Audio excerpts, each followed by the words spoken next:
So Don has been working as an archaeologist for 30 years, mostly in the Malheur National Forest in the southern Blue Mountains of Eastern Oregon. He supported public archaeology in a number of ways, especially in the Forest Service Passport in Time project, for which I was lucky enough, along with several other OAS members, to participate in for a bit in 2017 and 18. So his research covers many fields. This is just a part of it, but he's one of the primary movers, along with Chelsea Rose, in the Oregon Chinese Diaspora project, which was formed in 2016 to promote research and public interpretation of the significant and often misunderstood roles of the Chinese in Oregon history. Without further ado, I'm going to give the floor to Don. Thank you. Well, thank you very much. Hopefully this will go smoother than our last effort from Summer Lake. We do have, I think, a better connection here, so hopefully that'll work out. I'm very pleased to be speaking with the Oregon Archaeological Society again. I've had various connections with OAS over the years. A lot of volunteers from OAS have either through the Passport in Time project or individually directly with OAS have come out and worked on the mall here from I think my very first pit project in 1994. So it's yeah, nice to reconnect. For the last 5 years, I've been involved a lot with the Oregon Chinese Diaspora project. I guess I sort of helped with Chelsea form that project. Let me see here if I can find my share screen and just pop up. There we go. Get this rolling for a second.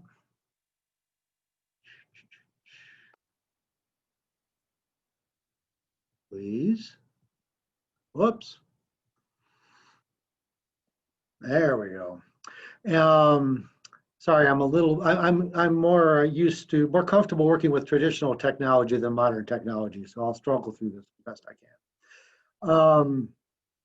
So I'm just going to clue you in on how I'm going to present this tonight. I'm going to start out with an overview of the Oregon Chinese Diaspora project and some of the work we're starting to do across the state and how that group formed. I'm going to focus, most of my talk will be on the work we've done on the Malheur National Forest since about 2016, working on Chinese mining sites, placer gold mining sites up on primarily on the Middle Fork of the John Day River, and what we've learned in that process. And then once I'm done kind of giving that overview, I was thinking I have surrounded myself here with some of my type collection of specific Chinese artifacts that we're using to identify the fragments. These are the whole pieces out of the work, and I can talk about those, and then it'd be a good time for questions if there's any from the group. So without any further ado, let's see here. The Oregon Chinese Diaspora project started around 2016 when both Chelsea Rose from Southern Oregon University Laboratory of Anthropology and I were at the Northwest Anthropological Conference in Eugene, Oregon, and we were both presenting on aspects of Chinese diaspora work. The timing worked out as such that we didn't get to see each other's talk. I knew a bit about Chelsea from her reputation before.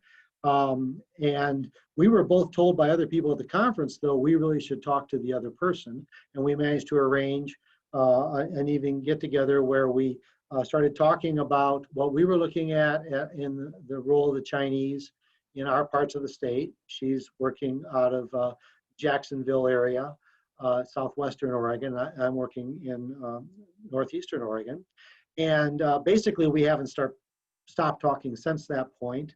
There's a lot of differences between Chelsea and I and in age, gender, and other such things, but we share a definite passion for archaeology, for public archaeology, and then for this particular puzzle we've been working on the history of the Chinese and their contribution to the development of Oregon.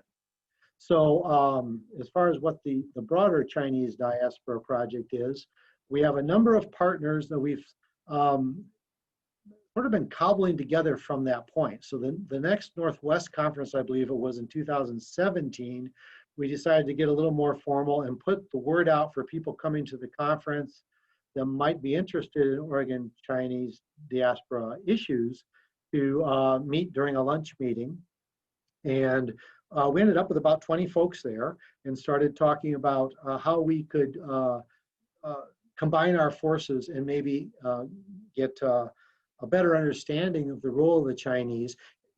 If we're just looking at it from our individual part of the state or our individual specific research interest, we're kind of missing the bigger picture and how the Chinese were interacting with each other, how they were interacting with the rest of the people in the state, and this whole network they have that I'll talk about a little bit in a few minutes for pulling supplies and people in from China into very isolated parts of rural Oregon. And that if we were just looking at our little worldview of what we found in the way of Chinese artifacts in a particular spot, we weren't seeing how all those connections were being made. So when we threw the idea out to get together, we had this great response. We decided then and there we were going to start a group of some sort to share information. We didn't quite know what it was. We didn't call it the Oregon Chinese Diaspora Project at that point, but we started a listserv. And I think I have that on my final slide if that's something you're interested in. It's for both folks who are interested academically, but just any kind of interest in the history of Chinese immigrants in the development of the modern state of Oregon. So it's a lot of different resources from different backgrounds, historians, archaeologists, and just a mishmash of other folks. It's a great source if you have a question or an artifact you want to know something about, just to throw it on that list. So we started out with 20. We have over 100 people in that now, and we more or less regularly update it. And then from that, I had some needs to do research out in Eastern Oregon on the Chinese sites that were along the placer mining sites that were along the middle fork of the John Day River. So I worked out a formal partnership with the federal government laboratory of anthropology, which is to come out and start doing some test work. And I'll fill in the details on that. This is one of our groups from that time period. But I'm going to talk a little more now about the Chinese diaspora and the other sites in Oregon. So when we're talking about the Chinese diaspora, we're talking to folks that came from Guangdong province, so one particular, if you will, state in China, and actually from 3 or 4 counties. Almost all the people that came to all of Western Oregon, they also went to Australia, New Zealand, Mexico, many other places. We're all coming from the same small area in China. And for 100 years before, they were coming out to look for gold with the California gold rush in California, and then moved into Oregon. They were doing the same thing in Southeast Asia, going to Borneo, Indonesia, etc. And so they had a system in place on how to do that, how to bring supplies there, how to keep communication going back and forth. So the original part, the green lines there, were the diaspora into other parts of Asia.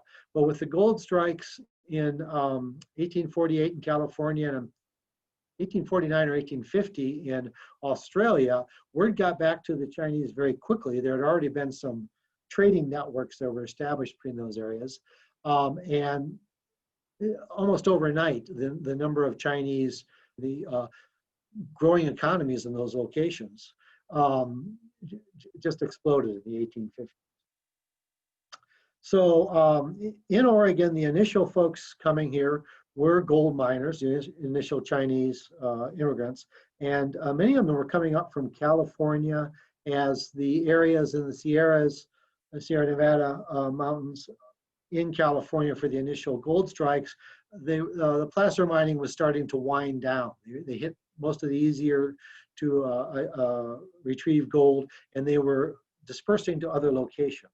The gold mining that happened in southwestern Oregon, in the Ashland area, started in 1853 and is actually generally considered by historians people coming up and being involved, and they were all connected more with San Francisco and all that, and that's when Jacksonville was established and the Chinese started working there.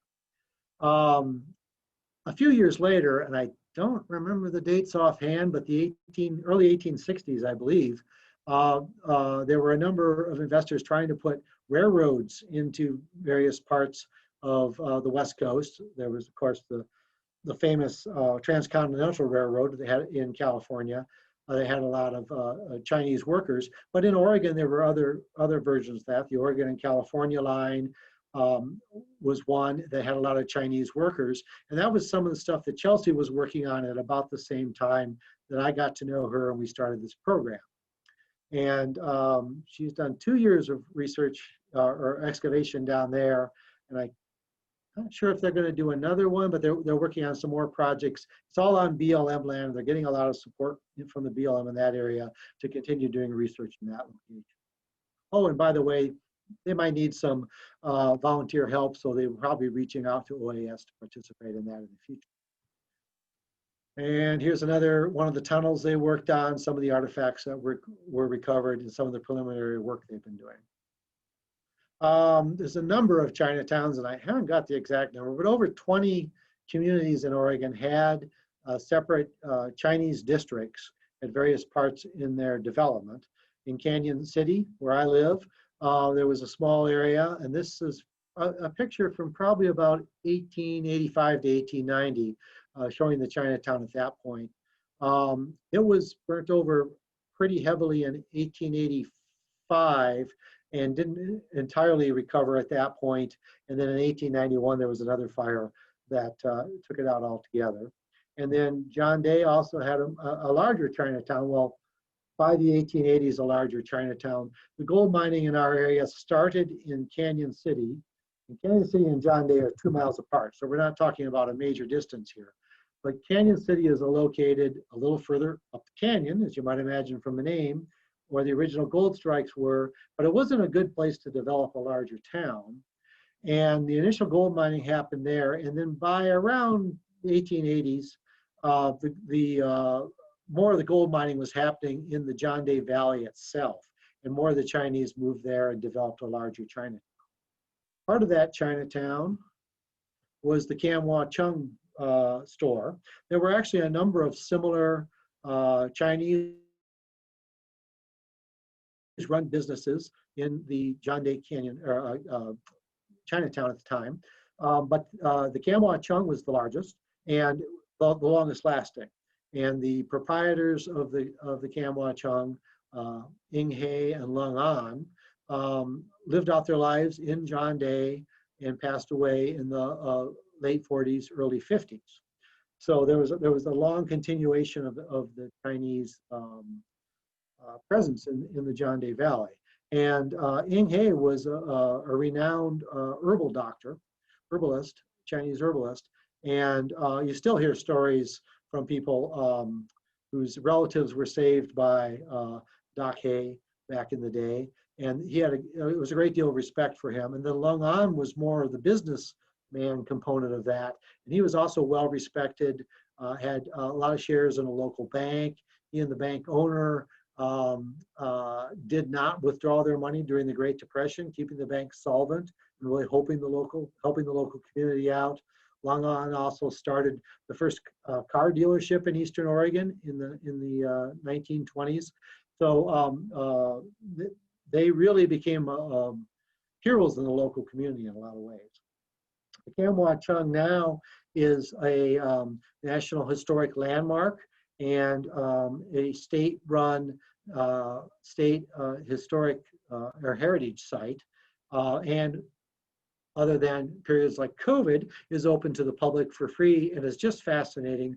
The building was basically, they hadn't used it a lot since the 1920s. They were still running their businesses out of there, but there wasn't as much business once the rest of the Chinese left, and it became a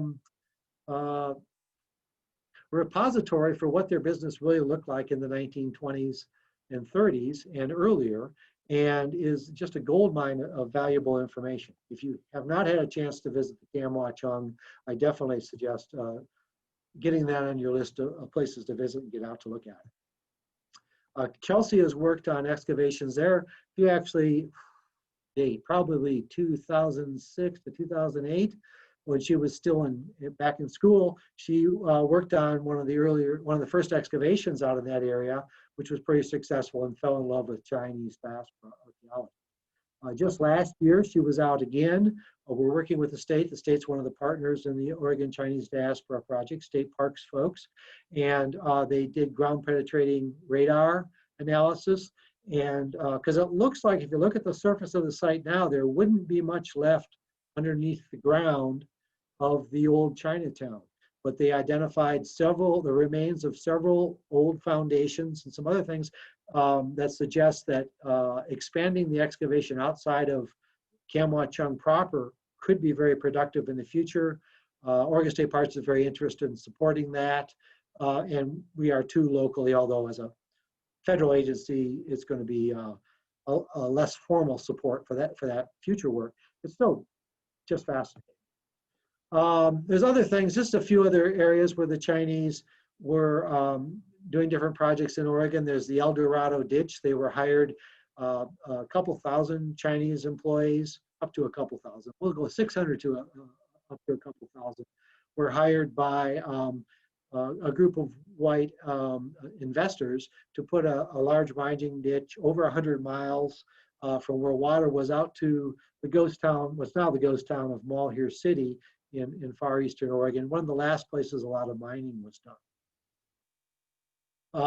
Closer to where most of you are, although since this is a virtual world, I'm not sure where you're all calling in from, but the Portland area down by what's now Lake Oswego was the Oswego Iron Works.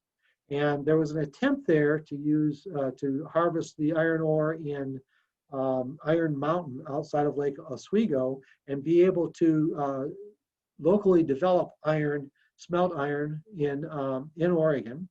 And this was in the 1860s, and a number of Chinese workers were hired for different roles in that. On the right-hand side, as you're looking at the picture, those little beehive-shaped things, those are charcoal kilns for making the charcoal that ran the smelter. And the Chinese were in charge of that whole project. I hadn't really heard about this aspect until I started working with the Chinese Diaspora Project. We got to a point where we were trying to identify across the state different ways in which Chinese workers and Chinese immigrants were involved in the development state. And this one surprised me. It was a lot of workers. There was a pushback against hiring Chinese workers at the time in the 1860s. There's some interesting old Oregonian articles where people that were not working for the Oswego Iron Works were complaining about them hiring the workers, talking about having strikes and going there and protesting. And the owners turned around and said, hey, wait, we have both Chinese and white workers. They do different things for a number of reasons. And we're not hearing any complaints from the white workers at the Oswego Iron Works, and we have no complaints with the Chinese workers. You know, lay off and let us do our job. And apparently that worked. And it died down, and they continued to be part of that group. Another big thing they got involved with was the Salmon Canneries. And they worked in Astoria.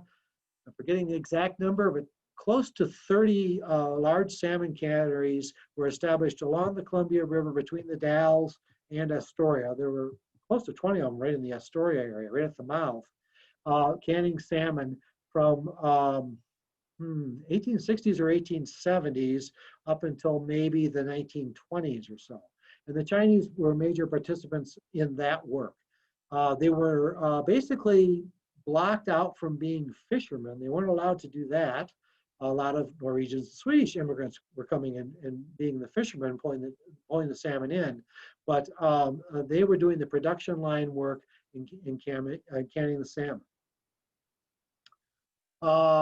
One recent one I identified was down in far southern Harney County at Borax Lake. They were literally mining borax in the late 1800s, early 1900s, and there were 20 to 40 Chinese workers down there working on that.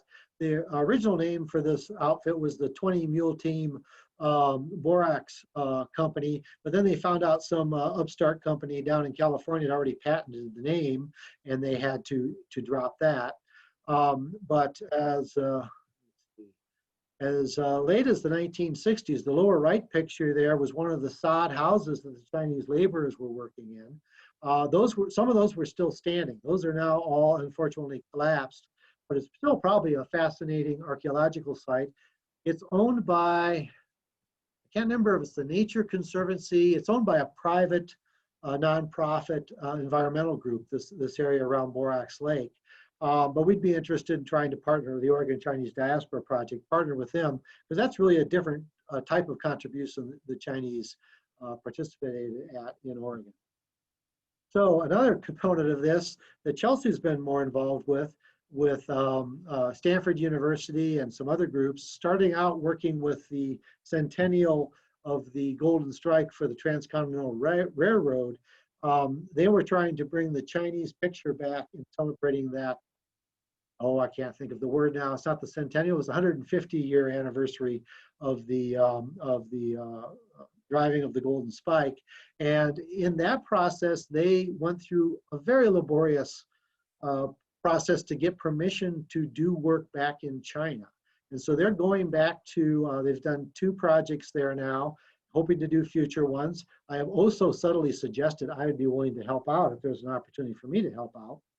And going back there, and they're going back to, again, all the Chinese workers, most of them, came from these same 3 or 4 counties. And when we can get the real names of the Chinese workers or store owners here, we can get a connection with the actual village they came from. And they're going back, and we're trying to find descendants of the folks from the Chinese side that might have letters and whatnot that people working in the United States wrote home, and get a picture from their firsthand accounts of what it was like being a Chinese person here working.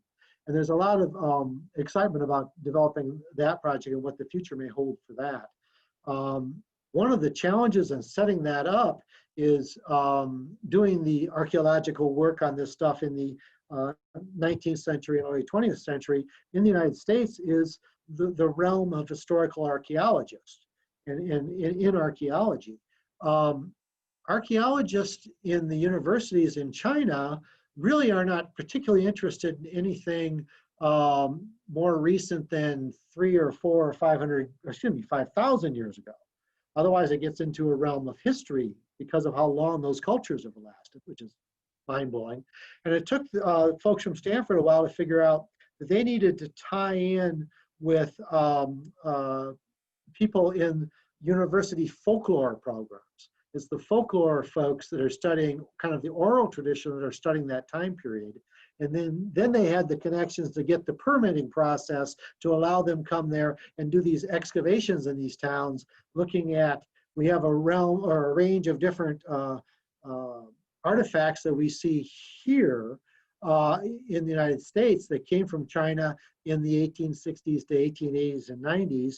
Were those the same artifacts that were used in the towns folks were from? Where are they getting them? What is that connection? And it just blew the Chinese away that anyone would want to be, digging stuff that's only 100 to 150 years old. It just wasn't in the way they look at what archaeologists do things. So, it's just a fascinating cross-cultural phenomena, and I think it's going to help both sides understand that history of the Chinese diaspora a lot better. Okay, that was my quick overview of the Oregon Chinese Diaspora Project. One reason I wanted to bring that up, I guess 2 reasons. One is the Malheur component, the Malheur National Forest component, and the work we've been doing is really spooling down right now. We've been doing 3 years of excavations. This last summer would have been our last summer, but with COVID, we decided to delay it for a year, which turned out to be a good idea.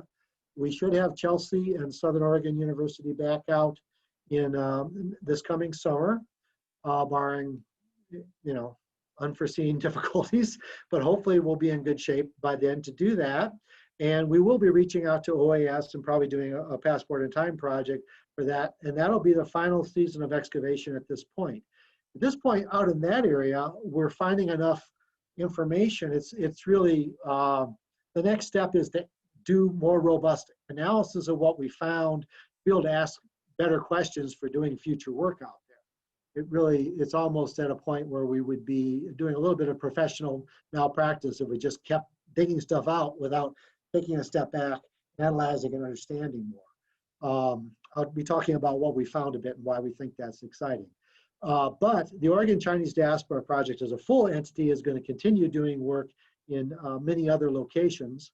And we're still interested in the Chinese mining component, but very interested in the other ways they were continuing. Hops farmers, folks working in the railroads, the Salmon Canneries, et cetera, and working out deals for that. And I think there will be future opportunities to partner with Oregon Archaeological Society to work on that as we go forward. The other thing I wanted to say about the Oregon Chinese Diaspora Project is to toot our own horn a little bit, is we did receive a, Oregon Heritage. We got an award this year, and I can't think of the name of the group now. The Oregon Heritage Society? That's not quite right.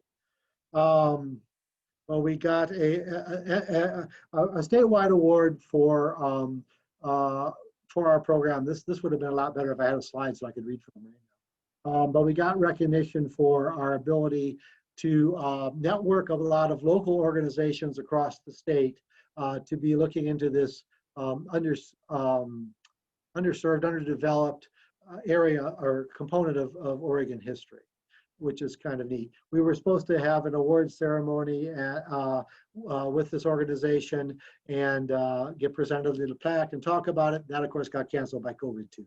So I will now, the areas I have marked in gold here, these blobs, these are the areas where placer mining took place across the Western United States. There's some other smaller ones that don't get shown here.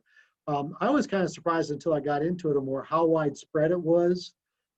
It is still sort of localized within specific locations, as you know, which represent the geologic phenomena that had the gold being distributed in these locations.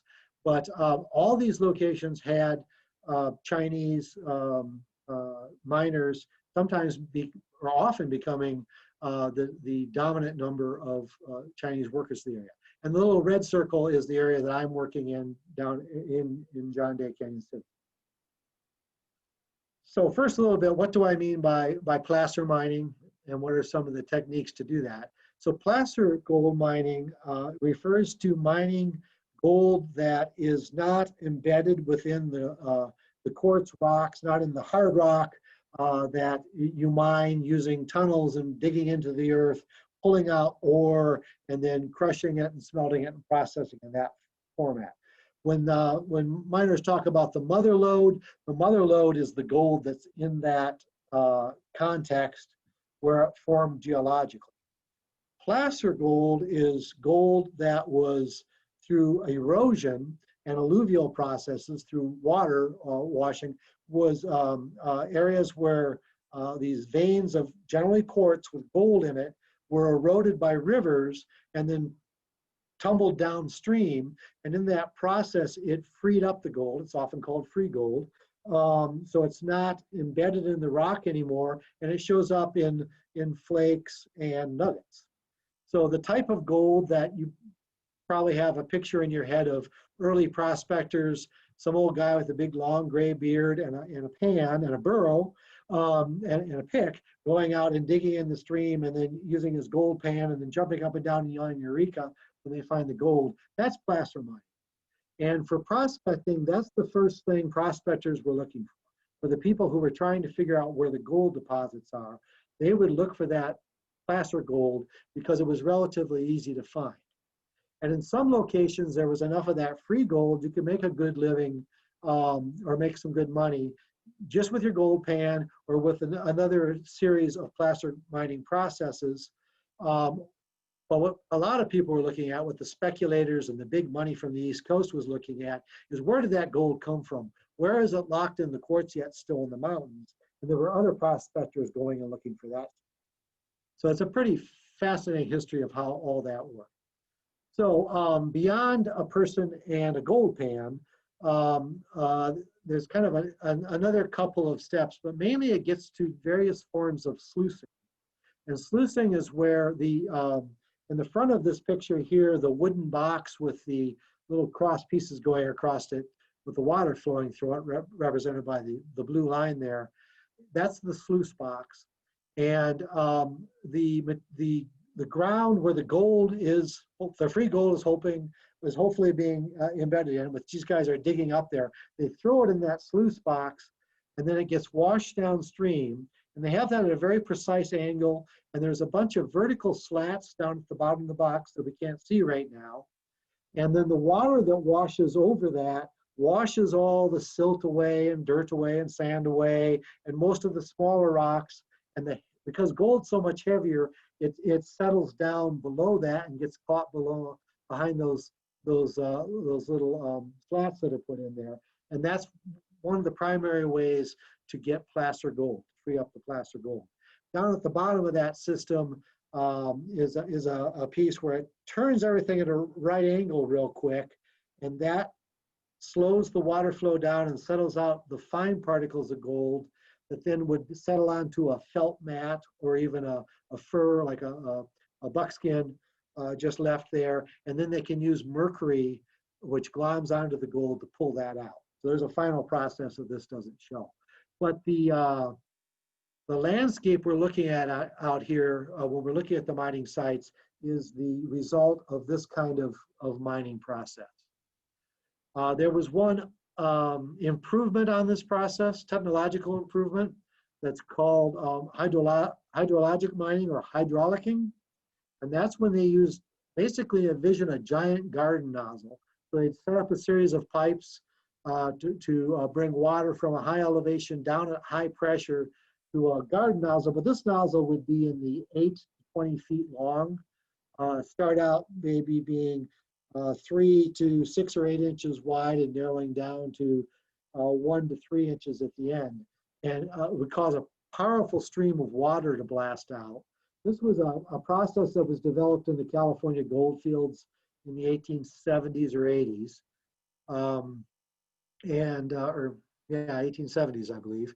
And this picture here shows a place, I believe this is down in California, and these gold streams that all the blue arrows are pointing at are these arcs of water that are pushing out from these hydraulic nozzles.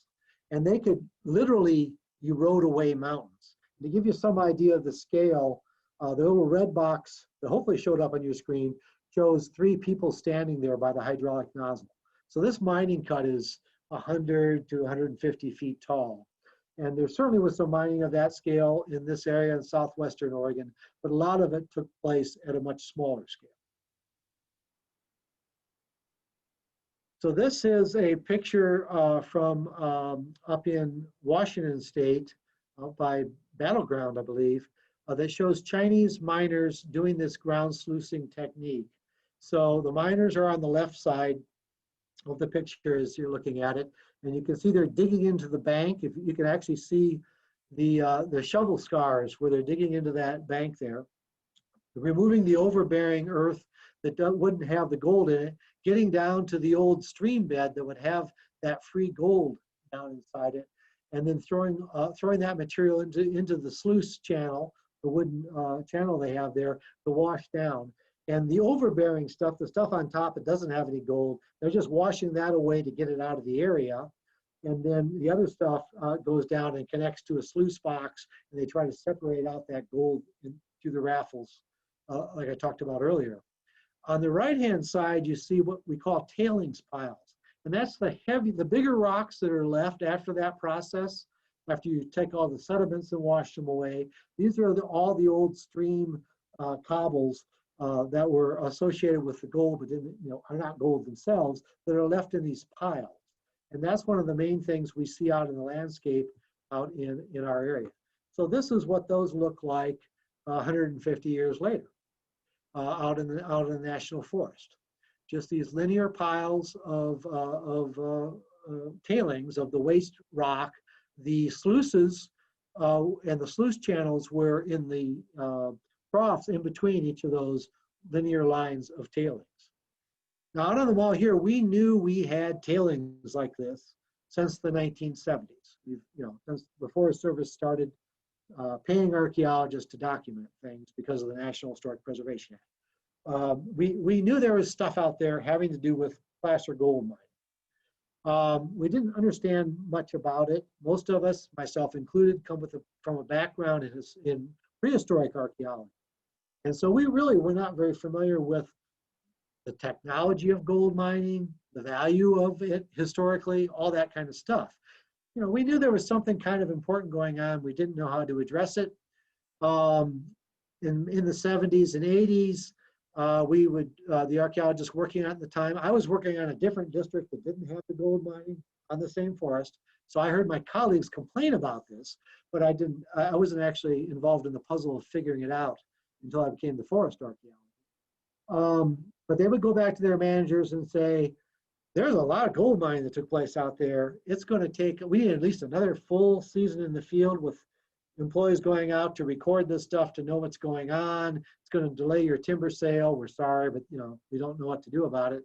And managers in the 70s and 80s didn't want to have that delay. So they turned around and said, well, you put a line around all that, what you think all that stuff is, we're going to drop that out of the timber sale and move on in other areas. So this left us a record of partially recorded things that we never got the time to go out and fully understand. 5 years ago, more or less, 6 maybe now, the last timber mill in Grant County and one of the last ones in Eastern Oregon was about to go under. Was not enough wood product coming out for them to stay afloat. And that got the attention of the governor and senators and other folks who called the people that run the Forest Service here and said, what can you do to keep that from happening? And we realized that we needed to do a more thinning on a broad scale across the national forest because of the effects of these huge wildfires, like we just had again this year. We've stopped the natural fire process from happening for 100 years, and that's built up all these fuels, and it's a problem. So we said if we could find a way to make that work, we could get enough timber to keep the mill alive, give us millions of dollars, and we'll make that happen. This sort of thing comes up as a bureaucrat every once in a while, and we usually say what it would take to make it happen. And they talk to me, and what would I take? What would I need to do all the heritage clearances to allow this to happen? I knew this mining area was there. And we came up with these numbers. I assumed they would go, oh, that's ridiculous. We can't do that. And the whole thing would disappear again. In this case, it didn't work that way. They actually said, good, go for it. Here's your several $1 million. I was vacationing somewhere, I think in Nicaragua at the time, and assumed I'd come back and have a normal field season. Instead, I came back and was told, okay, you said you could do this for all this money. How do you do it? And that's what led us into the process of looking at this a little heavier. Sorry for the bureaucratic interlude there, but it's, to me, kind of interesting why we're looking at this now. And why 5 years ago, I couldn't have told you anything about Chinese mining processes or historic mining. But since I ended up having to work in this area and look at it closer, it really made me look at it in a different way. And the story I was told about how the Chinese mined out here, the ground was telling me a different thing. There's some more tailings piles. This is a slightly different technique that was in a very narrow canyon. So to make that work, they used giant slings to pull the tailings out in kind of taller piles than they were there. These piles are 20 or 30 feet tall and quite massive. Here's some other another tailings that are passed up, and sometimes they were neatly stacked in these seeming walls that are generally referred to as Chinese walls in most of the West, and some of them were indeed made by the Chinese, but it wasn't really a Chinese specific thing. It's if you're working in an area where there's different mining groups and a lot of tailings, you can't just randomly pile them up. You have to be organized about it so you can still have your equipment and your ditches run through, and you're not interfering with neighboring miners. So when they didn't need to be careful, they didn't stack them in careful walls.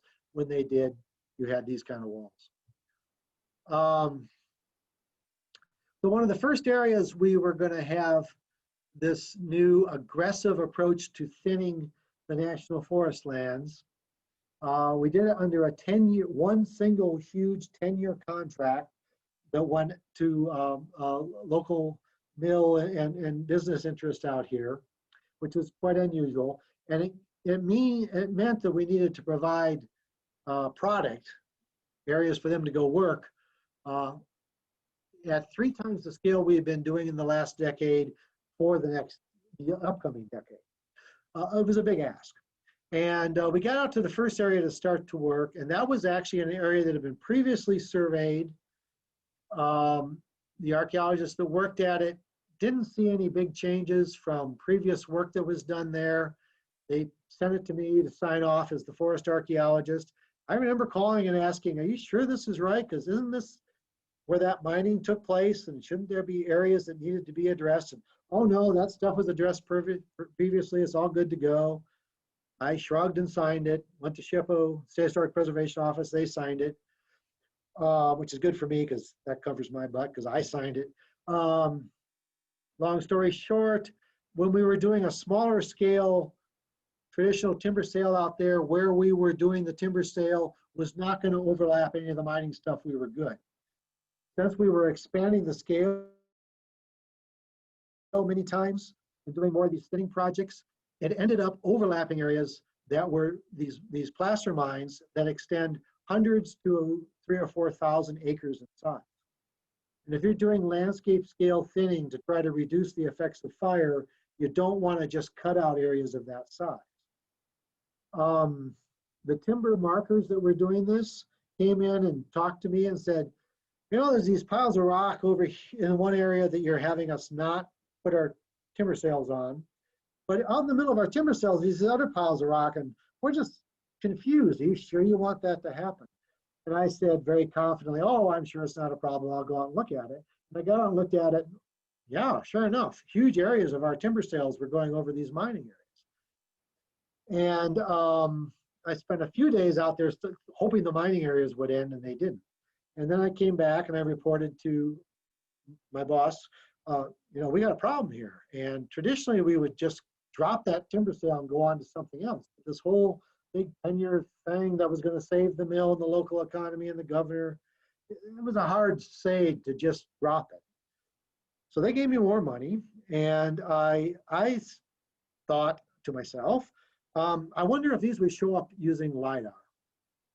And LiDAR is a technique that it's basically a fine-grained digital photograph done by airplanes of the landscape, of the ground, that you can digitally remove the vegetation and just see the ground surface. And our timber folks have been doing this. But there's some other things you can do if you don't digitally remove the vegetation to understand what type of trees and how much value they might have. So they paid the hundreds of thousands of dollars to get this stuff. They don't give me that kind of money in archaeology. But I knew that was there, and we were using it to look at where railroad grades were. So I just thought, well, if we can see the railroad grades, maybe we can see the mining. So I reached out to Warm Springs Geovisions. That's the cultural resource contracting branch of the Warm Springs tribe. And I had an existing contract with them with $30,000 left. We were going to do something else. I said, hey, instead of that, would you be interested in seeing if LiDAR would work? We have the LiDAR pictures taken. Can you see if you could identify sites? And they were up for it. So this picture I have here is an aerial photograph, standard aerial photograph of a part of the Davis Creek that flows into the middle fork of the John Day River, where we know we have mining. This is the LiDAR representation. It's called a bare earth model, where you digitally remove all the vegetation. And where all those arrows are pointing, those kind of deeply incised areas in there, those are placer mines. And when you're out on the ground there, this is a lot of second growth. We call it dog hair fur here. where you basically have to push little trees apart to walk through it. You can't see 10 feet in front of you, 5 feet in front of you. It's hard to do visual survey. That's why I was kind of pushing myself through, and I'd find, oh yeah, here's a ditch and here's a mined area. This allowed me to see all that, and allowed me, because we had this whole 100,000 acre area that for several years we were going to do this thinning. We had the LiDAR for that. Once we understood this would work, we could narrow down 100,000 acres that I had to look at, or my crews had to look at, down to about 9,000 acres, which is still quite a bit, but is manageable compared to 100,000. This is zooming in, and that U-shaped item there is a handmade packed earth dam at one of our Chinese mining sites. And this is what it looks like when you're on the ground. This is one of the bigger of those packed earth dams we found, and it's about 15 feet high, I suppose, and 300 feet from one end to the other. It made this big reservoir that in this area there was enough gold that the Chinese, this is the Heng mining site, Heng placer mine, that was, there were white miners there at different times, but the bulk of the mining was done by the Chinese. Chinese built this for their hydraulic mining. They were doing hydraulic mining with the big garden hose. So some of the projects we've been doing out in 2017 was the first year I formally had Chelsea and Southern Oregon University come out. And we found one cabin site between two other known Chinese cabin sites in the middle of a cut unit that we had missed during survey. But we came across a bit later. In the heavy vegetation area, we just saw some rusty metal. I was actually out there with some people from the State Historic Preservation Office, and one of them bent down and picked up a piece of Chinese ceramics. So we recognized, wow, this might be more significant. So we had Chelsea and her crew excavate out there and found hundreds of artifacts, definitely a Chinese component, and it was integrated in a Chinese mining area. The drawing on the upper left there, I also had them excavate through the middle of one of these packed earth dams to see if they were using a construction technique that's been proposed that was used in China for doing the way they did the packed earth that white miners probably wouldn't have used. And this, we can't quite slam dunk it, but it looks pretty much like that technique was used. And then the photo below there is what they call a grizzly, and this is at the end as a piece of metal with a bunch of little holes in it at the end of the sluice for the fine material to fall out that would then be processed using mercury later. The Chinese were making handmade ones rather than purchasing ones to save cost and just have the convenience of being able to make it and use it right away. And that's a little piece of one of the handmade ones. 2018 field season, we worked at some other cabin sites. Let me see, 4 Chinese cabin sites. 2 in the Happy Camp placer mine area, and 2 in the Ahi diggings area. So we will turn around and name these after a Chinese miner if we can figure out what that name is. And we have lucked out a couple times and found mining deeds from the sales of a placer mine from a white miner to a Chinese miner that includes their name for a given area. So the Heng site we could name after one of the Chinese miners. It's actually probably the head of a Chinese mining company. And then the Ahi one. In the Happy Camp one, we have not been able to find the name, but we know the original name of the creek was Happy Camp, and it was a Happy Camp mining district. So we're using that. The larger picture in this set on the left shows the remains of a sort of a hearth, a specialized hearth at the one wall of a cabin that the Chinese made that was modeled on a wok oven that they used back in China heat or a wok stove, I should say, to heat woks and to cook with woks. And we think that this was one of those. This one, unfortunately, was disturbed heavily by looters, and we haven't excavated this one, but we're quite certain from its placement that's what it was. I think I'm out with our volunteers at the time, giving a preliminary walk through some of the known sites before we did the excavation work. There's a picture of one of our interns working with a shovel. He had graduated last year or the year before from Southern Oregon University, and he's now working on his master's thesis at University of Nevada, Reno, working on Chinese sites. And I'll just leave it at that, I guess, for this. More cabin sites, yeah. Then 2019, we worked at 2 other cabin sites. So we started out kind of doing a broad brush. What are these features that are out on the ground?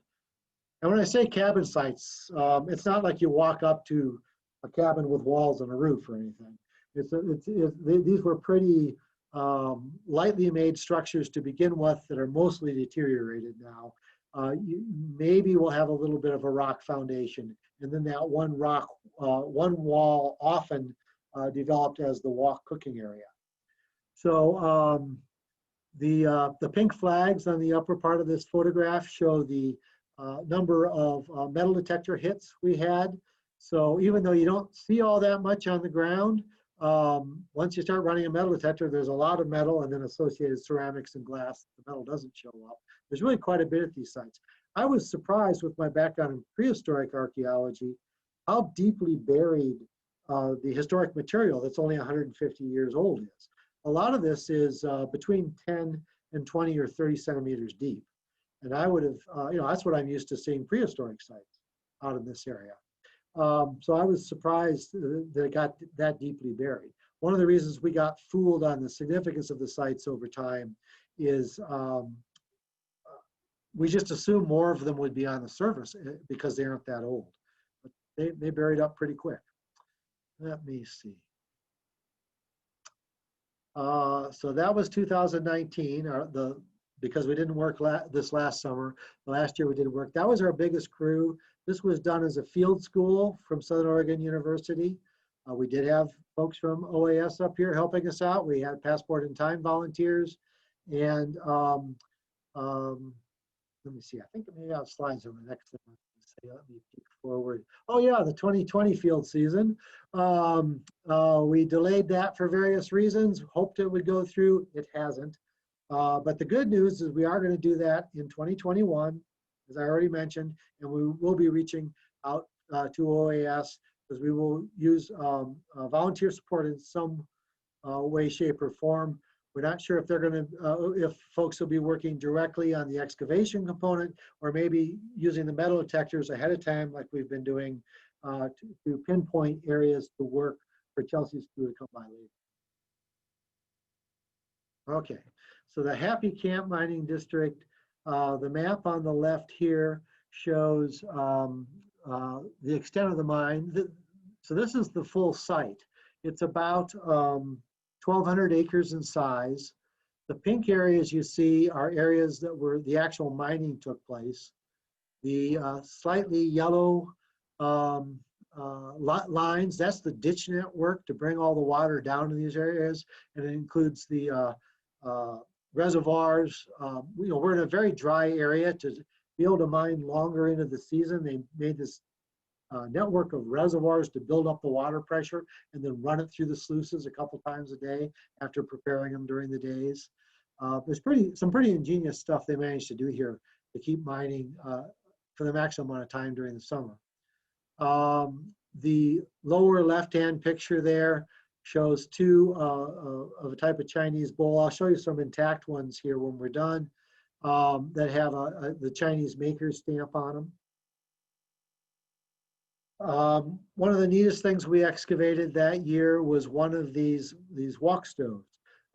It's in a place where with a white cabin would have been the one wall with the chimney and the fireplace, or the wood stove built in.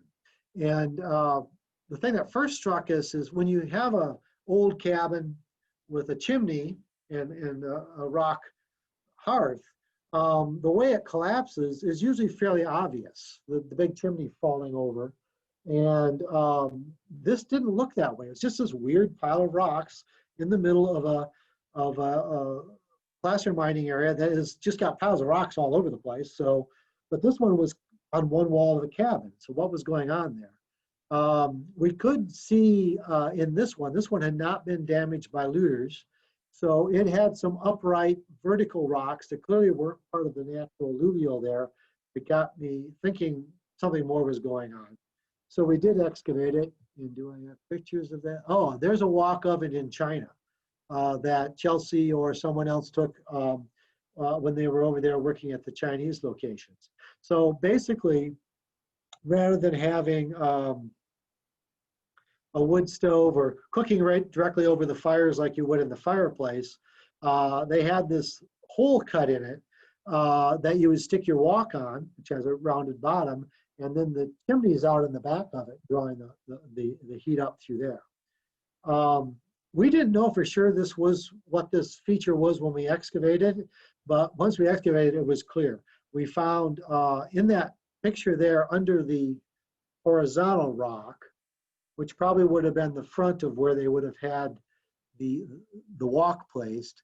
There are some vertical rocks back inside that area, and that was an area that was holding, that's where they actually had the fire. We found it full of charcoal, burnt bone, bone fragments, burnt clothing fragments. So apparently they were using it to dispose of their torn clothing and whatnot. A lot of interesting artifacts, all Chinese, many related to cooking. We did have an analysis of the soil done that unfortunately didn't come up with any unique, microscopic seeds or pollens or something that would tie us directly to China, which was the hope, but it was still worth trying. We've now recognized these really are a specific Chinese diagnostic feature, and we're looking at them more across the landscape now. Some cases you can't even see any other evidence of the cabin other than this feature. And now that we've tested a couple of those, we're finding that it's a good indicator the Chinese were there. Let's see, this is the Heng placer mining area. So this is where the big dam was, where I have the word dam there. You can see the smiley face. That was the one I showed you at the beginning of the talk. You can sort of see up the network of ditches up on top that's bringing the water in. And then that other area is where all the mining took place over time. There are 2 different cabins in this location that we've excavated. I think that's a picture of some of the stacked tailings in that area. And I didn't have a specific picture of the cabins in that location where we worked. I think I must talk about it later. So I'm just going to go on and look at talk about the Chinese habitation artifacts. So much of the work on Chinese diaspora archaeology in Western United States since the 70s has really been focused on this suite of artifacts that are things that were imported from China that were not used by non-Chinese archaeologists. And they are, they're unique, they scream Chinese. There's been some criticism within the field of historical archaeology over the last decade that we've been too focused on just these artifacts, going just to the places, the habitation sites, and trying to explain the whole story of the Chinese people by looking at this little sliver. So some of these artifacts, let me see, at the upper left, in front of the just can dump there is a Chinese coin with a square hole in it. Actually, technically, that's a Vietnamese coin. There was enough trade going on in Asia between different countries, Korea, Japan, China, that they had each other's coins. They were brought to the United States most certainly not as money, but as gaming tokens. And for some other purposes, they were actually used in an aspect of Chinese medicine. The zinc ones that were from Vietnam. This is one of them. Had some medicinal components. They'd make tea and put that in the tea. But gaming pieces for the gambling games and different type of, I guess, good luck charms is as good a term as any that they had. We do find them at sites quite a bit.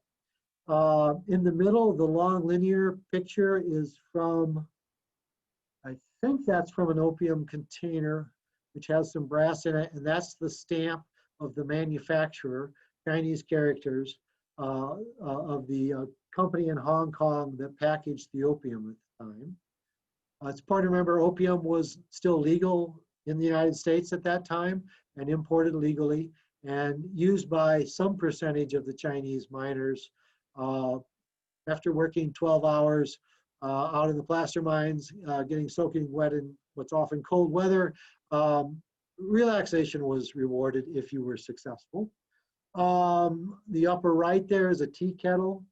That could have been one that was manufactured in the US. It's hard to say for sure from what we have left of it, but certainly tea as opposed to coffee was more common in Chinese areas, Chinese miners. The artifact below that, the gray artifact, is a fragment of a opium pipe bowl. Below that, is the metal sheet that's being held up with the square welded piece of metal. That's the fill hole. That's for cooking oil. They were importing their own cooking oil. They did not want to cook with lard, which is what most of the U.S. the settlers and miners were using, lard or butter. So they imported all, 8,000 miles from China, vegetable oil to cook with. The image at the center bottom is an opium container. It still has the paper label. We excavated that out from one of the sites, and after 120, 130 years, the label was in pretty bad shape, but I couldn't believe it was still intact. And then at the lower right are Chinese brown glazed stoneware ceramics. It's a type of mass-produced ceramic that was sort of the plasticware of their time for packaging food products to ship around China, and then also to ship to the United States.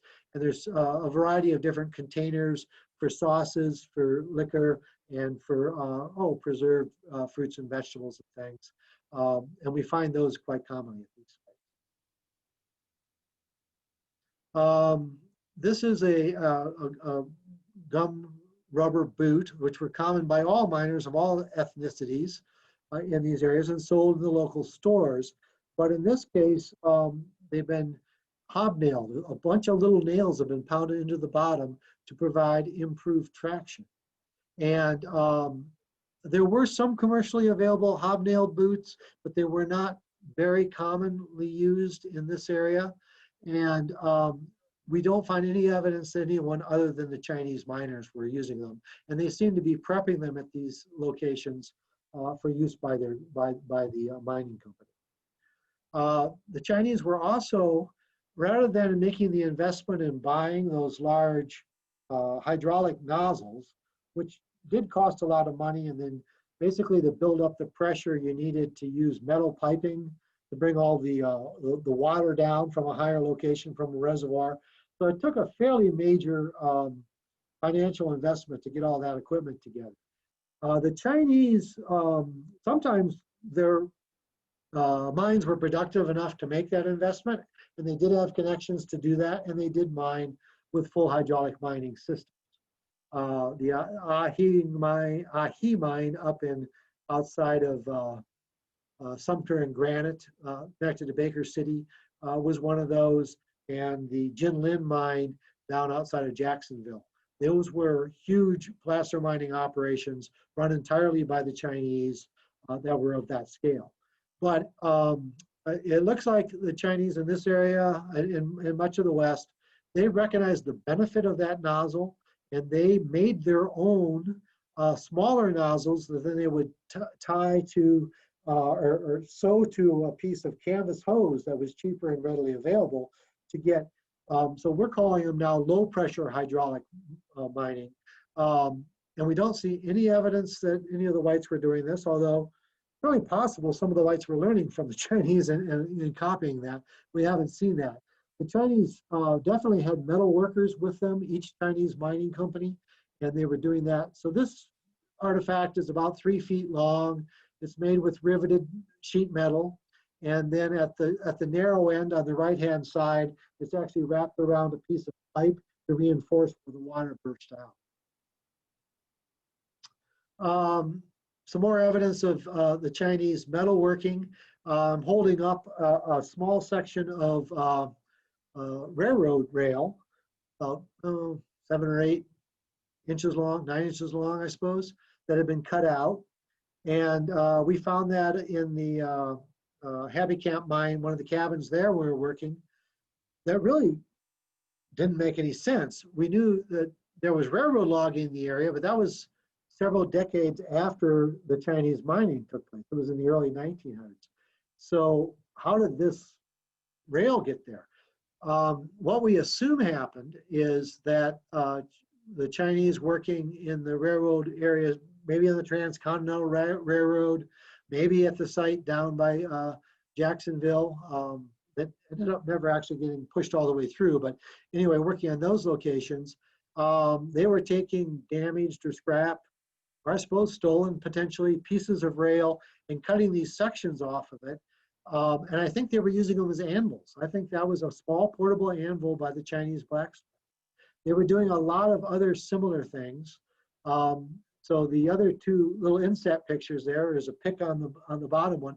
The upper one is a cold punch. It's been straight and it's circular. And a lot of the metalworking they were doing, would like to make those grizzlies I was showing you with little holes punched in it, would have been done with a cold punch.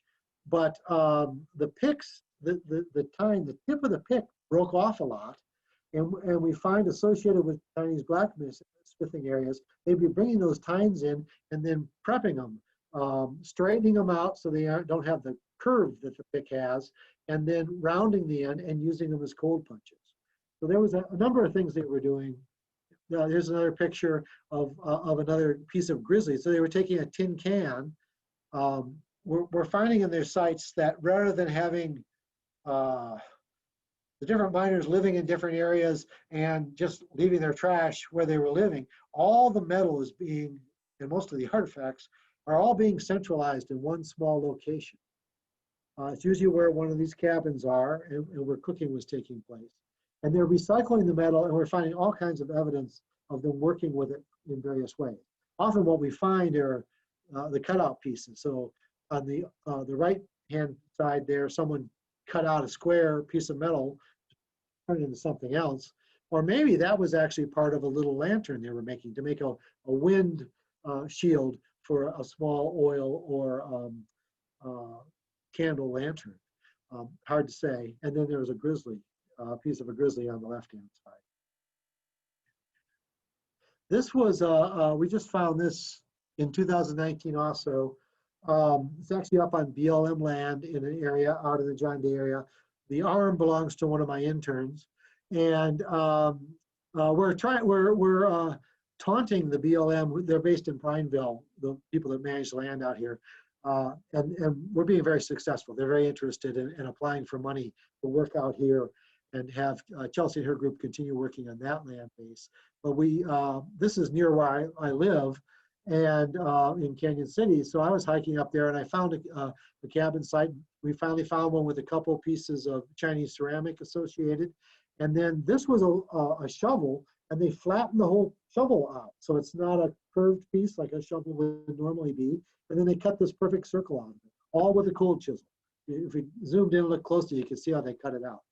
I'm lucky in that I know a traditional blacksmith, a younger guy that's learned all the traditional techniques. And if I have any, there's all the kinds of things I see. I can't imagine how you could cut that out with hand tools back in the day.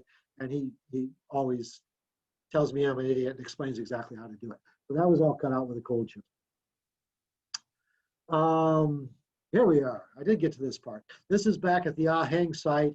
And one of the more exciting parts of this site is we actually identified the location of the blacksmith shop at the Heng site. And we're quite confident in that now. Chelsea and her team are still analyzing all the remains from the excavation. We first were clued in that we should look closer at this specific location. I was running metal detector while Chelsea was working on the excavation, with some volunteers and interns in this location. And I found this area that the metal detector just gave one continuous beep for a 3-foot square area, which is kind of unusual. And I assumed it was some big piece of metal. So I got curious, took my little probe and reached down below the duff, the pine needles and whatnot, and kind of reached my hand under there and felt something and tugged, and it came out, and it was a shovel, a broken piece of a shovel. Anyway, I repeated that process several times. An ill-defined archaeological technique where you reach below the duff, run your hand along the actual ground surface, and see what you come up with. And then I laid it on top right above where I pulled it out. And I was pulling out all this scrap metal, a pick tine, multiple broken shovel fragments, pieces of the metal piping and whatnot that were all brought and left in that same location. And we just got to thinking, if you had a blacksmith working in the area, they would probably have it all piled. So in 2019, we excavated and flipped a corner of this feature of concentration of metal pieces, dug down in there, and we immediately started hitting insane amounts of charcoal, which is there's a few ways you'd find that in this area, but certainly a blacksmith shop would produce a lot of charcoal or use a lot of charcoal.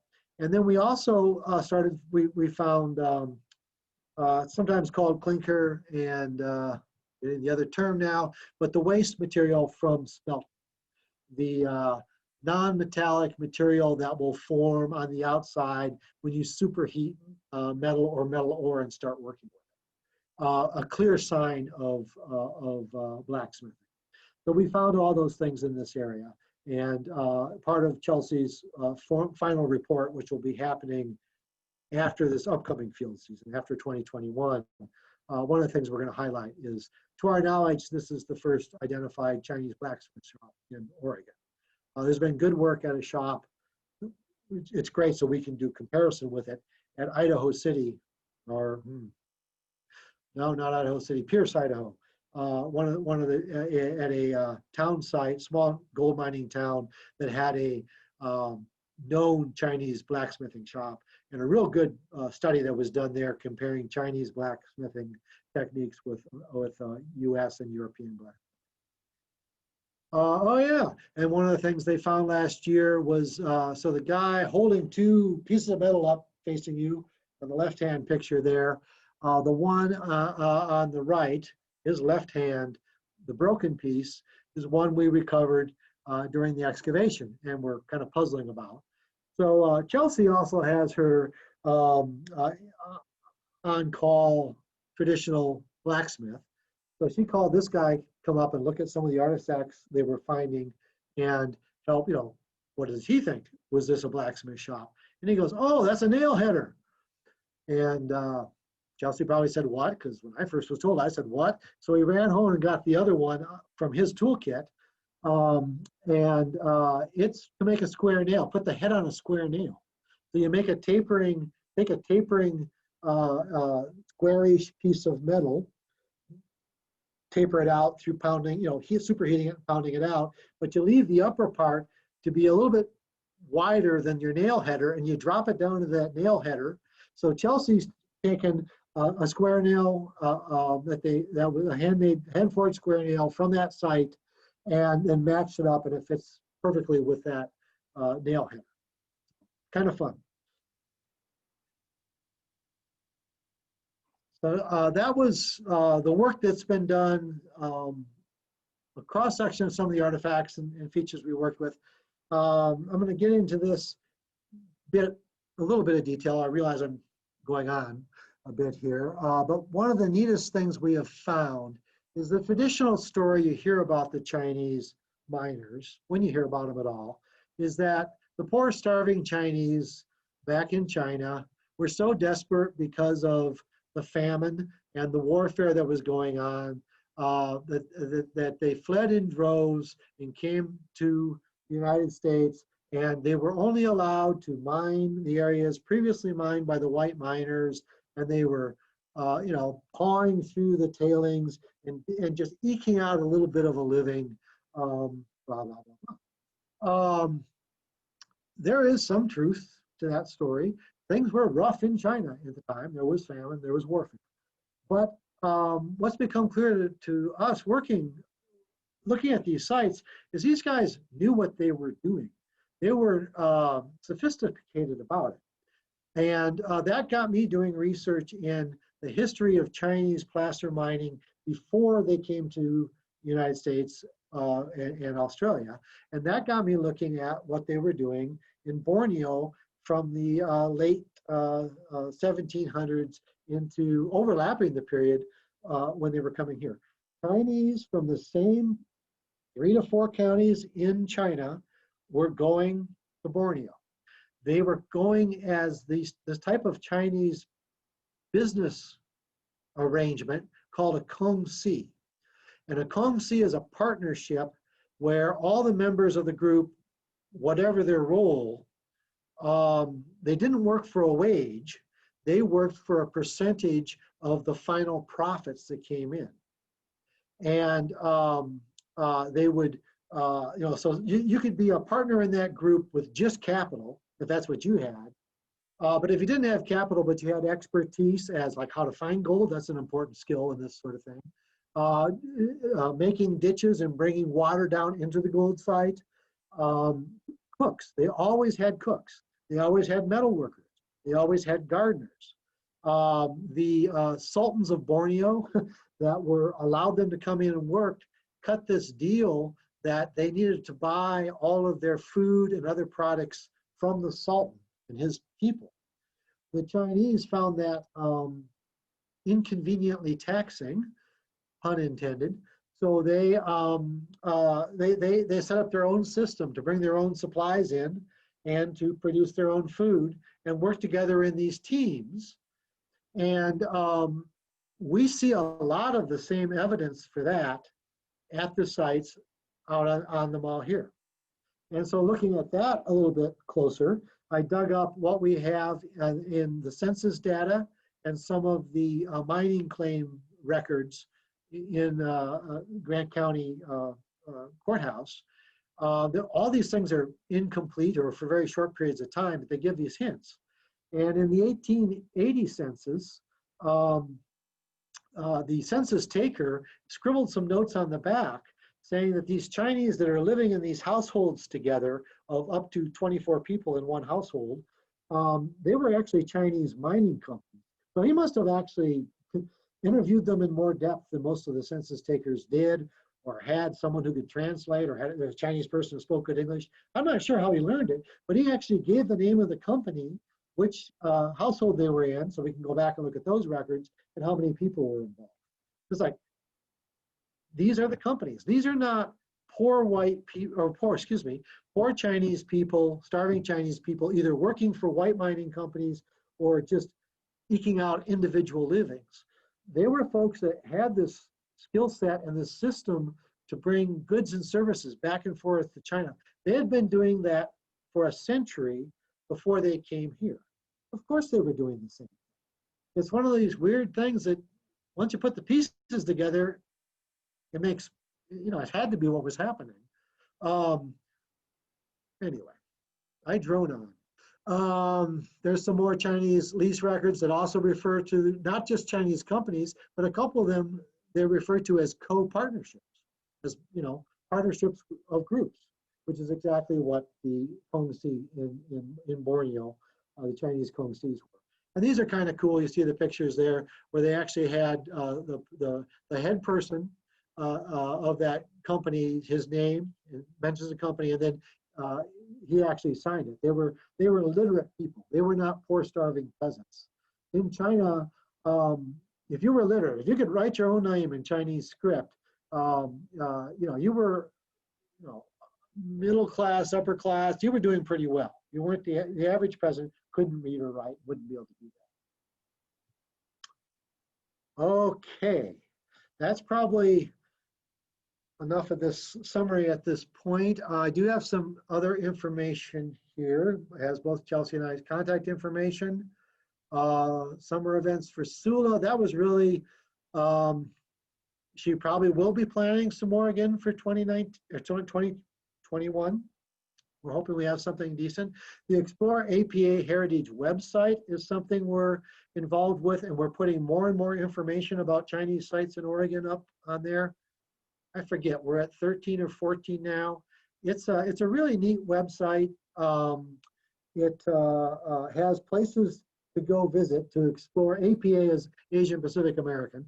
So explore Asian Pacific American heritage. It's places to go out and explore aspects of that heritage in the United States. It started in California and Nevada a couple years ago. I actually talked to one of the people involved in it a couple years ago and said, hey, we got great stuff in Oregon. Can we play too? And they said, oh, it's taken us so many years to get this together. We want to do that at some point. We don't want to do it right now. Hope you understand. I did. But then I was down at a meeting in San Francisco last year. The Asian Pacific Americans in Historic Preservation. I didn't know there was a group. There is one. Someone had to pull out of a meeting. They knew I was involved in this. He was a Forest Service retiree from California. So they asked if I could go fill in, and I did. And I met a different person working on this Explore AP Heritage thing. And she was telling me what she said. Oh, I know that group. She goes, oh, we want to pull Oregon in. Do you want to join up? So anyway, I did. And we're going to keep adding stuff to that. So that would be a neat resource. And then if you want to be on that listserv I was talking about, and again, it does not, we have a lot of professionals on there in different things, but anyone who's interested in the topic is invited to join, has something to participate, can pose questions, just see what people are talking about in the field. Just email either Chelsea or I, we're the people that run that. And let me see. How do I come back? Do I just hit that? No. I believe you would just stop sharing your screen and it should just come back to that's what your I'm trying camera. to do. I'm trying. Oh wait, there it is. There it is. No, new share. No, not new share. Okay, something happened. Hi, folks. You're back. So right now, if I haven't spent too much time, if you have questions, I'm very open to trying to answer any questions. And if you're interested, I do have some of my type collection here, and I can kind of show some of the complete artifacts if you're interested in seeing those. And I can probably multitask and do both. So moderators, let me know, Paul or whoever, if that's We a good would plan. absolutely love to see the artifacts you're willing to show us. Okay, that's an easy place to start. I'm okay with people chiming in if they have questions on the artifacts or anything from the presentation. Let's see. Well, this is so fun. I feel like I'm on Antiques Roadshow or something. I don't get out much, So this is one of the Chinese brown glazed ceramic mass-produced containers for food. This one has a spout on it, and it would be, we would usually think of soy sauce, but there's also fish sauce, various other types of sauces, but any kind of liquid would be shipped in these. And, it's a fairly robust, maybe 1/4-inch thick, handmade stoneware with this rough glaze on it. But still, it just blows my mind that they were, we know there were a few places in Guangdong province where the only places that made this stuff. And then different companies in the area would pack their own foods in it. Then it got placed on a ship in Hong Kong, sailed all the way to San Francisco, probably got transferred to a different ship, maybe the same ship, sailed to Portland, then got put on either a barge or a wagons, probably more frequently, and eventually the railroad, and shipped to the Dalles. And then the Dalles had a fairly big Chinatown, robust Chinatown that was feeding supplies to all these different mining companies in Idaho, Washington State, and Oregon. And then came to Baker City. Well, there were two different routes from the Dalles. It could come directly down the Dallas Military Road to Chinese, or to Jiande by wagon, or eventually could have went by railroad to Baker City and then by wagon from there. So, and then, you know, someone who came and were whole just blows me away. And not this last field season, the field season before. I found my first spout. I was so excited. Found it out in the field and see what it was. Another form of the Chinese, a common form of the Chinese brown glazed stoneware are these little vases like this. And this one has, let me see. Oh yeah, it kind of shows up. A little bow tie, a little symbol in there. I don't really know what that means. It was probably some kind of trademark for the company. Many of them are unembossed. Some have different things. The later ones, because these kept being shipped into the U.S. into the 1960s, and you'll see some that have on the bottom or in here the 1940s post-prohibition era. You know, federal law forbids the resale or reuse of this bottle. It actually has that put on, and then everything else in Chinese. So pretty fascinating. This was a type of rice liquor, distilled rice liquor, very strong. The one chance in Cambodia I had to try some, can't recommend it unless your only concern is getting drunk. There was no pleasure involved in that, but maybe this was better. This one I picked up when I first moved to the John Day Canyon City area 30 years ago. You could find a lot of these in you know, garage sales and local thrift stores, antique shops for about $5. They were so common. So we picked up a couple back then before I really knew what they meant.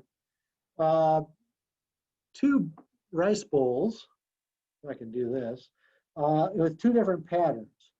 And this one is called bamboo ware. And there's a field of bamboo here in their iconography. And then mountains with a tree up in front of it. And yes, it's just an individual's rice bowl. And we usually find them in either this pattern or the double happiness pattern, this one here. So this is a stylized version of the Chinese written script for happiness twice. You see, it's, you know, one on each side. Double happiness. Double happiness items were often given to a bride and groom for a wedding ceremony.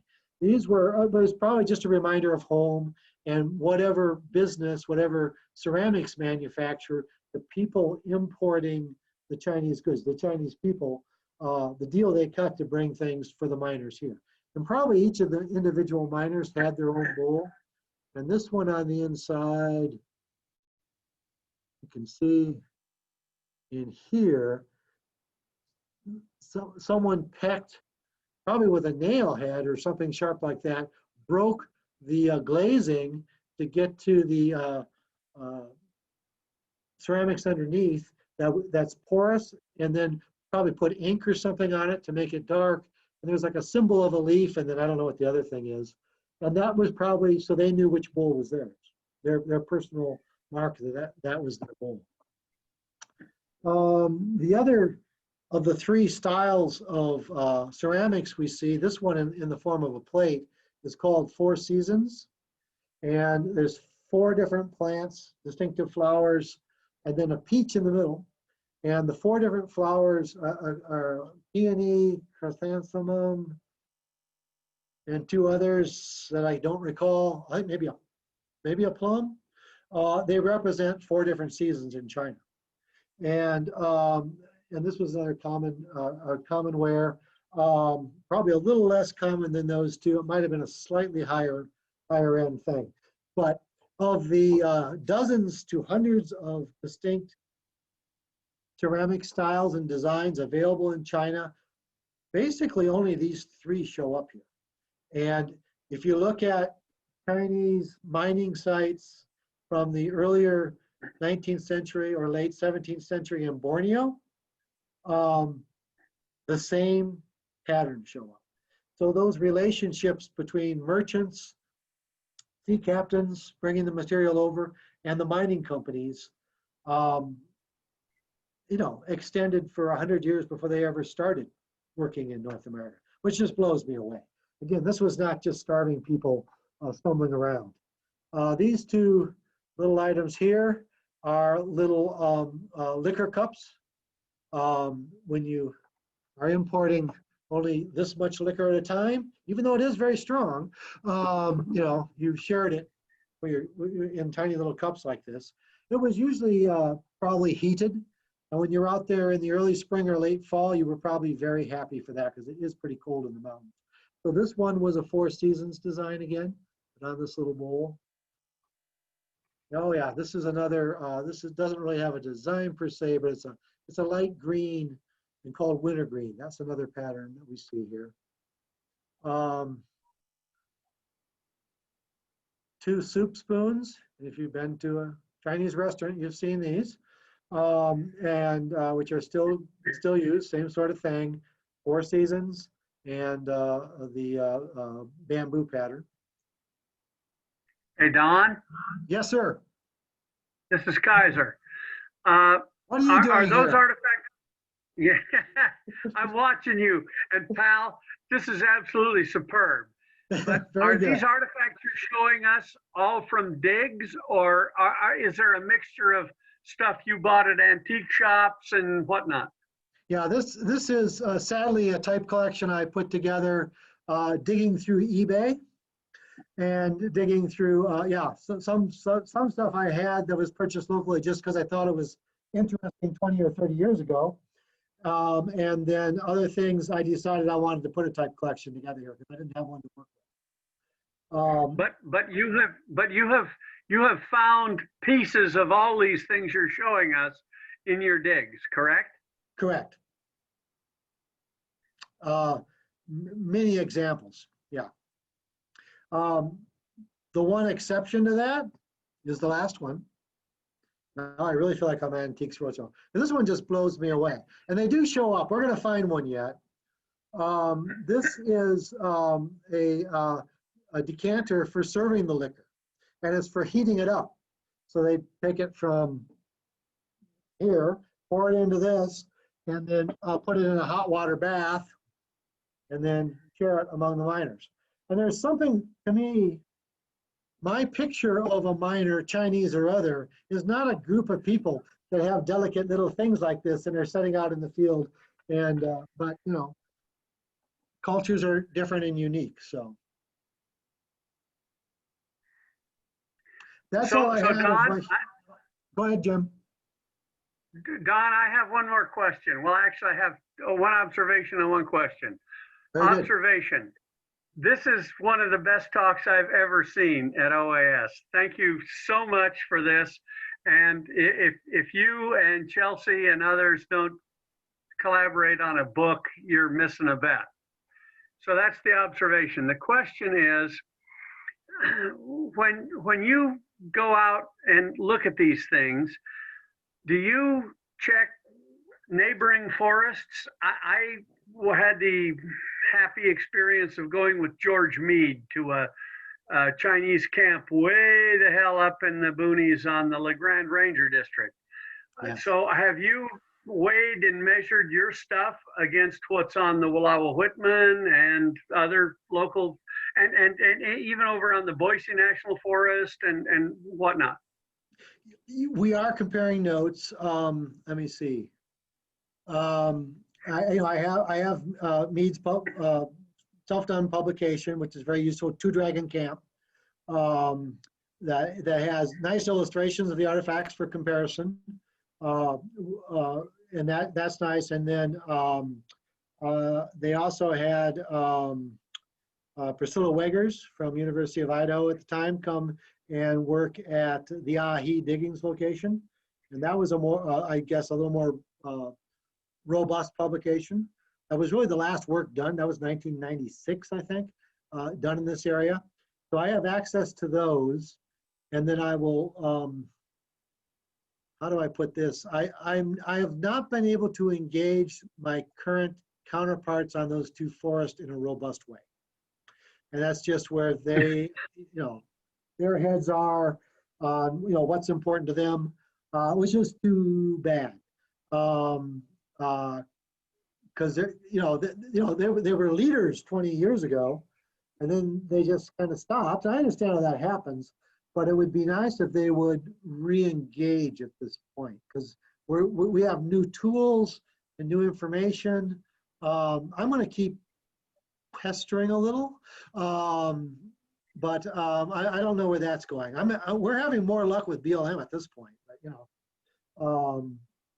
Yeah. kind of the nature Well, of the beast. Don, one last follow-up on that question. When I was at Two Dragon Camp with George Meade, he spoke a lot about how the whole thing was laid out according to feng shui. This was in this relationship to that, and this was something else. Have you found anything like that in your work? We have not, and I wouldn't say we've rigorously looked at that, but we, kind of keep an eye on it. People who have more rigorously looked at that question that conclusion. I'll put it at that point. And so Okay. I would get need, it. I would need to revisit George's specifics on that. It's intriguing because there is definitely a landscape-based way they want to orient their architecture. I mean, very legitimate thing to look at, right? And we do still see people calling it up and thinking they see it, but not analyzing it very closely. So it's kind of like, I forget her name now, the gal that ran around with the compasses, and whenever there was rock art that she got near the, put the compass near the arc and it spun. That was because there was a lightning strike, so you see what you want to see, kind of thing. Yeah. Yeah, So, okay. Well, I appreciate that. I just wondered if you had investigated it. I was always semi-skeptical, but it's at least it's a research problem that someone could tackle. Thanks, Don. That was a great talk. Thank you, Jim. Great hearing your voice. As far as publications, just so you know, Chelsea is working with Oregon Historical Society, and one of their upcoming quarterly issues is going to be dedicated to Asian diaspora archaeology. We both have papers in that. Katie Withy, who's one of my district archaeologists now, will have a paper in that, and I think it might be up to 18 contributions at this point. So that's one way we're getting stuff in, out to the public in a more robust way. So thank you for letting me sneak that in. Well, thank you for providing this fantastic lecture. This has been great. You bet. Doesn't look like many comments or questions have come in. Okay. But I would like to thank you for all the time and all the information you've provided us this evening. No problem. That's great. Yeah. And so everyone, our next meeting is going to be on December 1st. And thank you very much. You bet. Thank you very much for the opportunity, and hope we'll see some of you out here this summer in our Last for a While excavation on the Malheur. Take care, everybody. Excellent Hey, job, Don. Don. Thank you. You betcha. Hey, That Don, was I a have a great really quick presentation. question. Yeah. Thanks. Okay, I'm sticking around for a question, I think. I'll let everyone say goodbye. I'm sorry. I just had a really quick thing that I missed out in the very beginning, so I apologize. No problem. Don, Yes. this is Harvey. You mentioned that the miners used mercury to extract gold. Yes. Did you find any evidence in your excavations where they were processing that gold with using mercury? And have you kind of checked for mercury contamination in those areas? Because that is pretty hazardous. Right. We haven't seen evidence of that. And it's hard to say it is hazardous. We look at it, since we've had a lot of mining in general in this area, mercury contamination is an issue because it was used by different groups. and on a more industrial scale in certain settings. Out in the placer mining, it would probably have been a lot smaller scale, and they would have done it in a fairly, a pretty frightening way, the way we look at things now. It's possible we'd find crucibles to heat it to allow the mercury to evaporate out, but sometimes from work done in another location, it looks like they weren't even using really a crucible, but just several cans stuck together or something. Seems counterintuitive, but we don't know what we'd see yet. We sort of keep an eye for it, but we haven't looked closely. In placer mining, it's not going to be widely distributed like it is in some of the reduction sites for hard rock mining. But it is an interesting component, and I would like to see. It would be nice to archaeologically demonstrate it was actually taking place. I'll put it that way. Thank you very much. Excellent lecture. This is Kathy. Are you going to be collaborating with those that are working maybe over in the Snake River area where, of course, there was the massacre and other atrocities, but to sort of compare the type of mining or other cultural living events that they had there with your sites? We don't have anything specifically in the works, but the whole concept of the Oregon Chinese Diaspora Project is to be able to look at different components of the Chinese experience in Oregon and you know, compare the mining, in the case of mining itself, between different locations. So that's certainly something I'd be very interested in doing. You know, a lot of things need to bubble up to get the opportunities to actually do that, as far as funding sources and just colleagues with mutual interest and all that kind of thing. The neat thing about the OCDP is it's big enough that you know, I have to scale back on my forest now, because the area where I had the need to work on this, we've done quite a bit of robust work, and it really makes sense to step back now.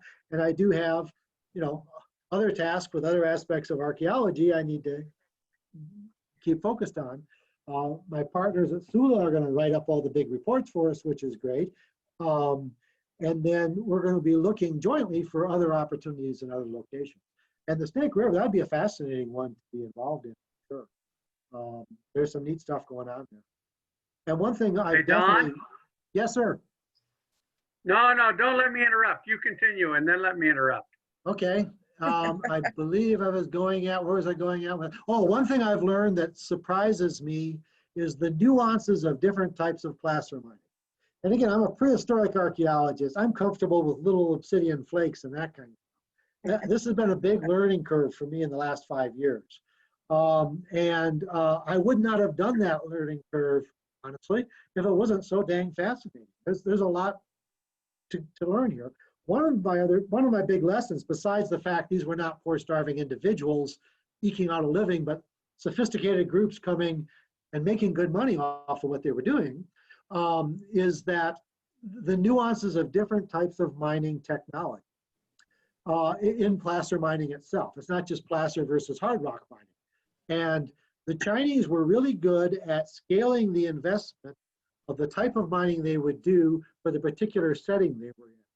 So there's places where the placer deposits, it just wouldn't make sense to invest in the nozzles and the piping and all that stuff.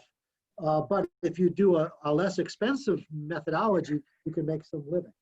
So one big thing that happened right where I'm sitting right now at my John Day Forest Service office, this was built with the tailings from the last big dredges that happened where the mouth of Canyon Creek on the John Day River.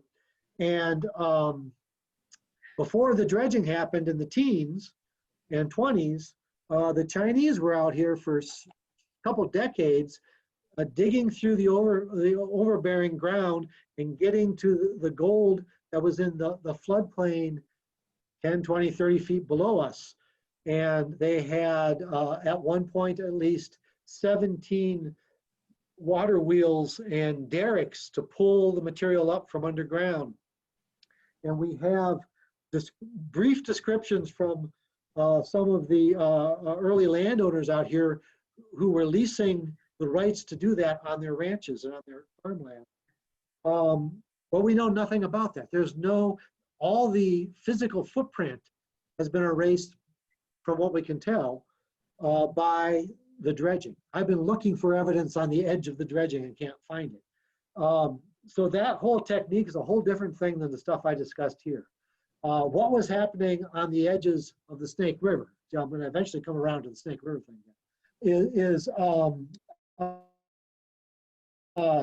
I don't know what technology they were using. You know, it may well have been something more similar to what was happening in the John Day Valley itself as opposed to up on the forest.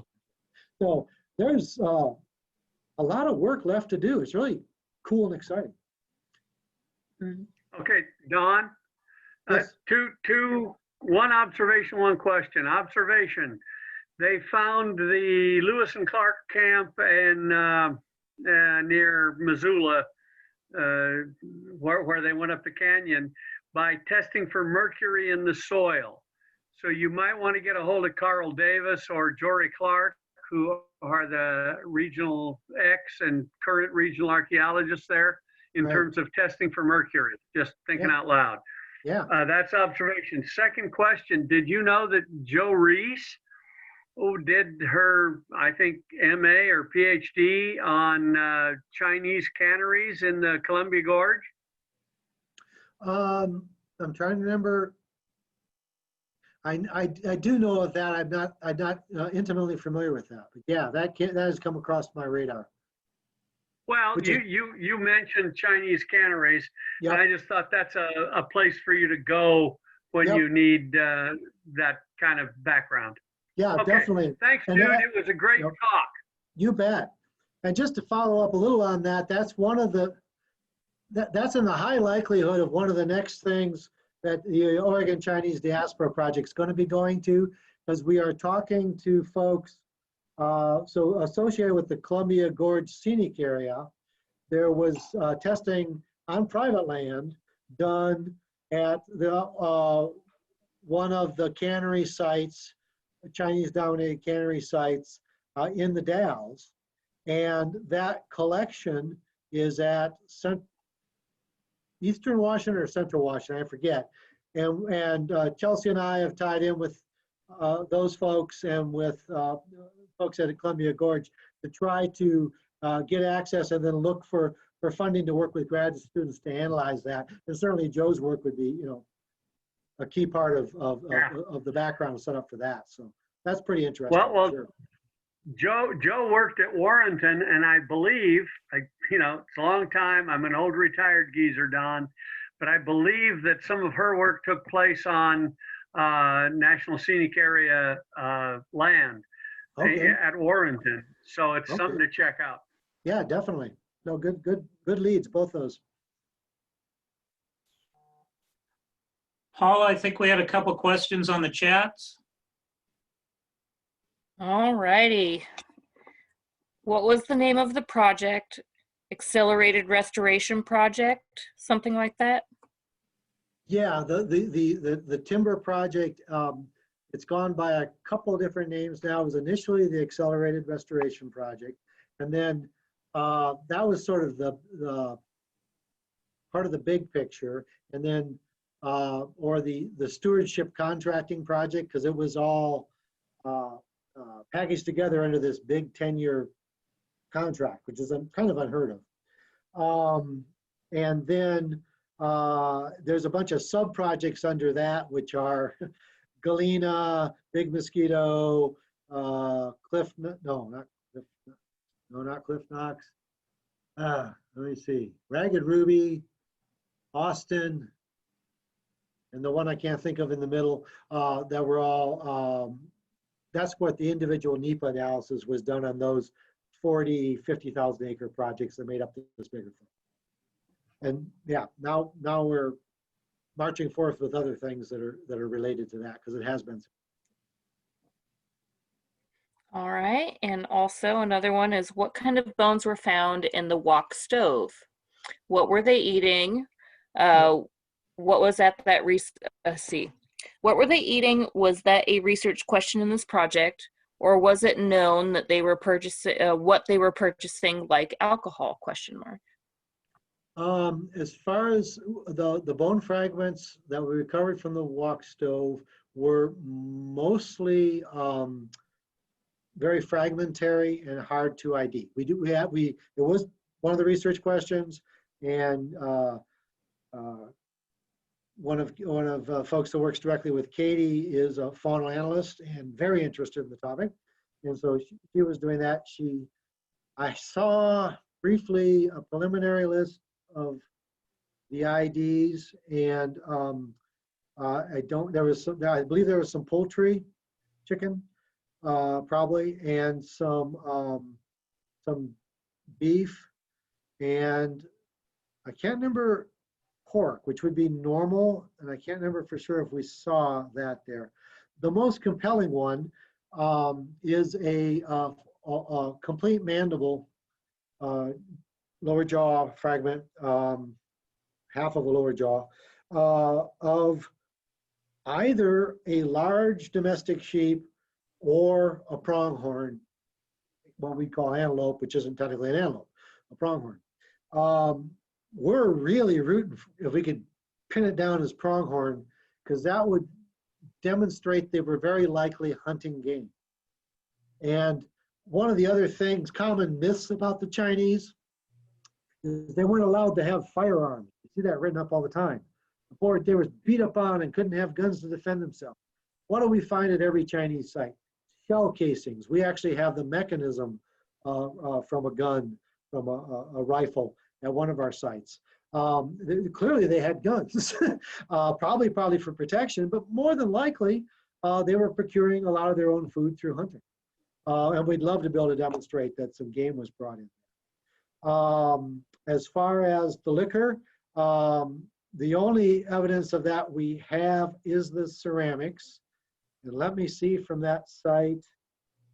I don't know that we found any specific liquor container fragments or the little liquor glasses.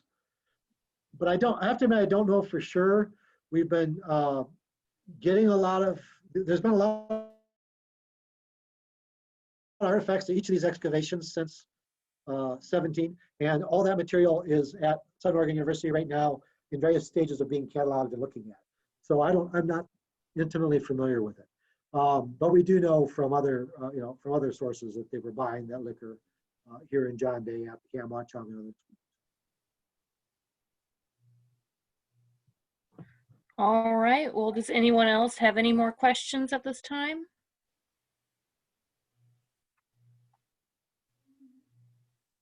All right. I'd like to say thank you again. That was great. That was a good Wonderful. talk. Well, Thank you. Yep. Well, thank you very much, you guys. This was It was worth the wait. I wanted to build up the excitement. Yeah. Yeah, yes, you did. Yes, you did. I look forward to seeing the recording because I missed a chunk of the earlier part of it, and I'm excited to see it. Thank you. You betcha. Thanks, Don. I hope I see you next summer. Me too. That's great. Okay. Take care, everybody. Bye. Bye-bye.